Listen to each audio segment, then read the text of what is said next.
বন্ধুরা, তোমরা দেখছো বাছবির শূন্য থেকে শুরু। আজকে করছি সিজনের একটা আইটেম, আনারসের চাটনি। কিভাবে করছি দেখো। প্রথমে আনারসটাকে এইভাবে কুড়িয়ে নিচ্ছি।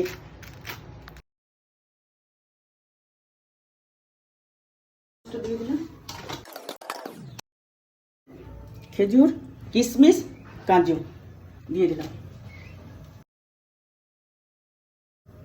স্লাইড লবণ, একটু টেস্টির জন্য। স্বাদ মতো চিনি।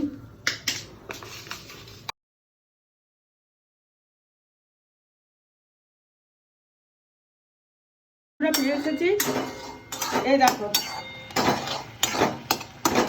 হয়ে গেল। নামিয়ে নিচ্ছি।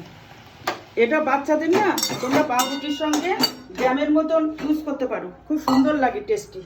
এই দেখো কি দারুণ হলো না, কেমন আঠার মতন হয়ে গেছে।